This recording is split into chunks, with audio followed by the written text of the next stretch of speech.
So it's date night and my pre-fiance and I got into a disagreement, which sucks, but it's normal. And I want to tell you guys 3 rules that we follow when we're working to repair a conflict. Conflict is inevitable in every relationship because you guys are 2 different entities. So sometimes you will see things 2 different ways, and conflict can look like just a simple disagreement or a misunderstanding, or conflict, if you are in an unhealthy relationship, can look really toxic.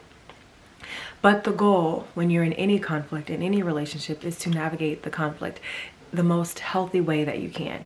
So here are 3 things that my pre-fiance and I utilized during our time of conflict. Our rules.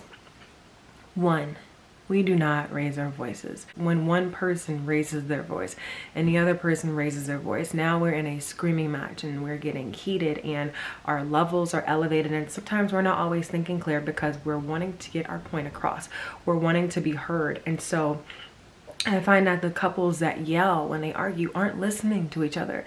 They're just getting out their opinion and they're not taking into consideration how to really repair. They're just wanting to either be right or get their verbal lick back, or maybe they're wanting to say something unfortunate or negative and it's coming out through a loud elevation of voice. And so we don't yell. That's our number 1 note. The second rule that we follow is to not call each other out of our names. There is no reason for name calling. I've worked with couples where when there's an argument or a disagreement now, oh, you're this or you're that, and that name calling becomes insulting, and then it hurts feelings and can create more feelings of insecurity.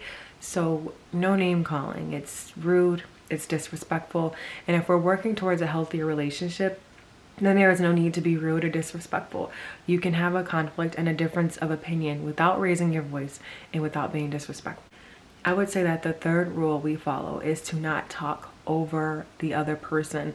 So let's say that I have a point that I'm trying to get across and I feel very strongly about my opinion, and my pre-fiance has a different opinion, and even though I want to insert my opinion into what it is that he's mentioning or what it is he just said, it's important that I wait and I listen to what he says, and not that I listen to respond, but that I listen to understand. And so if you're ever in a conflicting relationship or a conflict in your relationship, it's important to let the other person speak, because you are also allowed that same respect and that same courtesy. If you extend it, you should receive it. That's healthy relationships. Now, if you let your person talk and then when you start talking, they interrupt, and it's important to bring that up. Hey, listen, I just let you get out your opinion. I just let you get out what you felt. It would be really nice if you just gave me my space to talk, because it's my turn. I gave you your space. And so, communication is probably the foundation of healing through conflict or working through conflict. So if you're in a relationship and your communication isn't up to par, then repairing conflict or resolving conflict is definitely going to be an issue. But if you're in a relationship and you guys have a good foundation of communication, then you should be able to repair conflict. So my 3 rules are to never raise our voice, because there is truly no need to raise voices. We're civilized people. We can have civilized conversations. 2, no name calling. We aim to be respectful and we aim to keep the peace even when we're disagreeing with something. Okay? No name calling. And 3, do not talk over each other. Please create room for one person's opinion and then let that person get it out, and then let the other person speak. And now I know sometimes that there is one person that has a lot to say. That's me. I am a person that has a lot to say. And so sometimes our time to speak can go extended, and then the other person is like, well, is it now my turn? But here's what I say. If you're in conflict and you're keeping note of what it is that you're saying, also keep track of how long that you've been speaking. Conversations can go for an extended amount of time.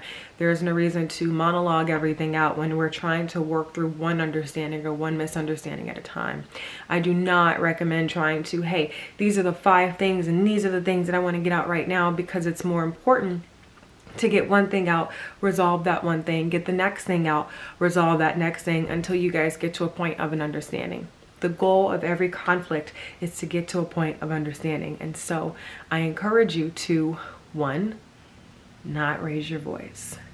2, respect each other by not calling each other names. And 3, create room for both people to speak what they feel and what they think, because that is respectful and that will help create balance, especially as we're repairing conflict. That's really all that I have to say, because once we repair the conflict, now there's this like vulnerable space, this sweet space.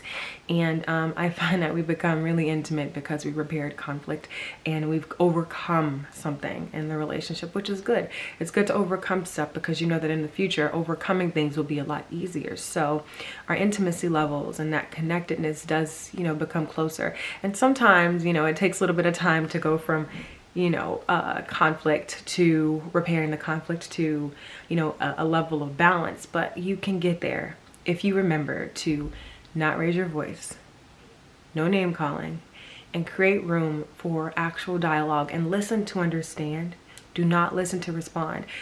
I used to know somebody, and anytime we would have a conversation, especially a conversation that ended in a disagreement or a difference in opinion or view, they would seek to listen to respond, not listen to understand. And so make sure that when you're having that dialogue and you're getting your point across and the other person is getting their point across, that you're listening to understand and you're not listening to respond. Anyway, I'm gonna go ahead and head on my date. It's my little makeup look. I know my little Canon G7X be getting all blurry from time to time, but working on my makeup and doing my thing. Anyway, my name is Aubri. I aspire to teach healthy love and self-love, and in healthy love is repairing conflict. Conflict is inevitable in relationships, but we need to learn how to repair conflict in a way that's healthy and beneficial for both people in a relationship. Subscribe, and I will see you on the next video. Ciao.